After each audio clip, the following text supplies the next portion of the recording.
오늘의 큐티 말씀은 잠언 4장 1절부터 9절입니다. 제목, 지혜를 붙잡으라. 첫 번째, 관찰입니다. 앞뒤 문맥 살펴보기. 아버지가 아들에게 지혜를 강조하는데, 지혜는 은보다 얻는 것이 더 많고 금보다 더 많은 유익을 가져다 준다고 말합니다. 세상을 알아가는 지식을 넘어서서 인생을 살아가는데 좋은 영향력까지 미치기 때문에 보석보다도 더 값지다고 말합니다. 지혜는 즐거움도 주고 살아가는 데 있어서 평안함을 더하여 줍니다. 아버지는 아들이 한순간이라도 방심하지 말고 올바르게 분별하라고 말합니다. 지혜가 생명이며 목걸이로 삼아서라도 집중할 것을 당부합니다. 지혜는 하나님으로부터 옵니다. 그래서 하나님을 신뢰하고 의지하면 하나님은 넘어지지 않도록 보살펴 주십니다. 그리고 남을 도울 수 있는 힘이 있거든 기꺼이 도울 것을 말하고 있습니다. 부모가 자녀에게 물려줄 수 있는 최고의 것은 바로 지혜라고 할 수 있습니다. 그래서 아버지는 아들에게 아버지의 교훈을 듣고 순종하여서 총명을 얻으라고 합니다.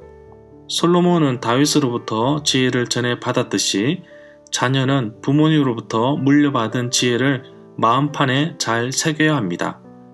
지혜를 은과 금에 비유할 정도로 귀하게 보고 있는데 지혜를 얻고 총명을 사라고 합니다. 그런 이유는 지혜가 지켜줄 것이기 때문입니다. 지혜는 우리를 보호해주며 또한 아름다운 화관을 씌워주고 아름답게 만들어줄 것입니다. 두 번째, 해석입니다. 문단 나누기, 내용 파악, 중심 줄거리. 문단을 나눠보겠습니다. 1절부터 4절은 가르쳐준 지혜, 5절부터 9절은 지혜를 얻으라, 지혜를 붙잡으라. 지혜의 가르침이 세 가지로 구성되어 있는데 명령과 권면과 동기부여 요소들을 갖추고 있습니다. 이 구절에서 아들들아 하고 복수형으로 쓴 것은 교훈이 단지 개인에게만 한정된 것이 아니라 언약 공동체 안에 있는 모든 자녀들을 위한 것임을 암시하는 듯 보입니다.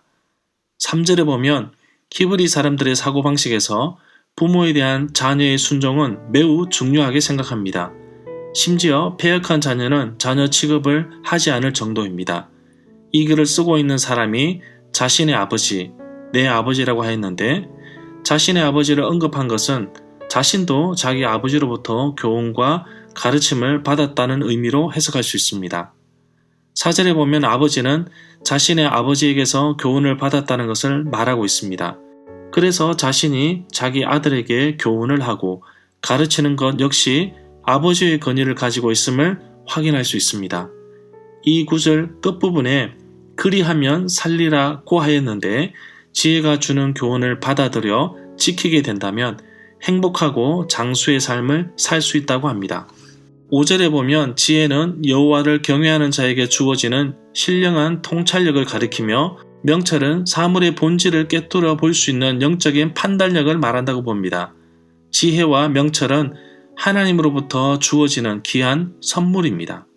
6절은 잠언 2장 11절과 3장 1절부터 2절의 내용과 그 맥락을 같이 하고 있다고 봅니다. 5절에서 지혜를 얻으라고 하였는데 더욱더 강화하기 위해서 부정명령과 긍정명령을 함께 사용하고 있습니다. 6절부터 9절의 단락에서 지혜로 말미암아 받게 되는 복을 열거하고 있습니다. 첫 번째로 받게 될 복은 지혜의 보호를 받는 것이며 두 번째 복은 지혜로 말미암아 높임을 받는 것이며 세 번째 복은 영화롭게 되는 것입니다. 8절에 보면 지혜를 사랑하라의 당부가 더 강하게 도전하고 있습니다. 지혜를 존중하게 되면 사회적인 권위와 영향력을 지닌 사람으로 인정받을 수 있다는 의미로 받아들일 수 있습니다. 핵심 내용 중심 줄거리입니다. 아들에게 주의 깊게 교훈하는 것은 바로 명철을 얻기를 주의하라는 것입니다. 스승이 제자에게 가르치는 선한 도리는 바로 자신이 부모 세대로부터 가르침을 받아 마음에 두고 지킨 것입니다. 바로 그것은 1절에서 말한 명철입니다. 명철을 얻는 것이 복 있는 자이며 이 명철은 여호와께서 주신 것입니다. 저자 자신도 자신의 아버지로부터 훈계를 저버리지 않고 명령을 지키며 마음에 두기를 원하고 있습니다. 정말 지혜를 얻기 쉽지 않기 때문에 무엇보다도 비교할 수 없기 때문에 지켜 살기를 원합니다. 이처럼 세대가 바뀌더라도 지혜를 얻을 만큼 중요하게 보고 있습니다. 8절에서도 그 지혜를 품으면 영화롭게 해줄 것이라고 합니다. 지혜를 얻고 명철을 얻으라고 당부하는데 저버리지 않고 사랑하면 지혜가 너를 지킬 것이라고 합니다. 저자 자신의 입에 말을 잊지 말라고 당부하고 있습니다. 명철이 귀하고 지혜이기에 모든 것을 가지고도 명철을 얻으라고 합니다. 과연 나는 지혜와 명철을 얻기 위해 모든 것을 포기할 수 있을 것인가? 지혜를 높이면 지혜가 나를 높이 만듭니다. 습관 역시 사람의 인생을 좌우하는데 지혜는 인생을 더 행복하게 그리고 기쁘게 만듭니다. 결혼식에 쓰이는 아름다운 관, 영화로운 면류관을 줄 만큼 지혜를 사모하고 지키기를 원합니다. 나의 자녀들에게도 동일하게 지혜를 사모하고 지키는 자가 되도록 지혜를 전해주고 지혜를 붙잡도록 해야겠습니다. 세 번째 적용입니다. 내게 주시는 교훈. 내가 가진 모든 것을 팔아서라도 지혜를 살 수 있을까? 이런 질문을 해봅니다. 물론 가능합니다. 여기서는 물질, 돈으로 사는 것이 아니기에 누구든지 가능한 것입니다. 자신이 하나님의 말씀을 받아들이고 순종하게 되면 지혜가 주는 유익을 얻을 수 있습니다. 하나님의 지혜가 부모님으로부터 자녀에게 이어지듯이 먼저 부모인 내가 하나님 말씀을 바로 알고 자녀에게 전해야겠습니다. 한창 사춘기를 보내고 있는 자녀가 큐티를 하면서 궁금해하는 것이 많고 호기심이 많은데 하나님 말씀을 좀 더 가까이 할 수 있도록 도와줘야겠습니다.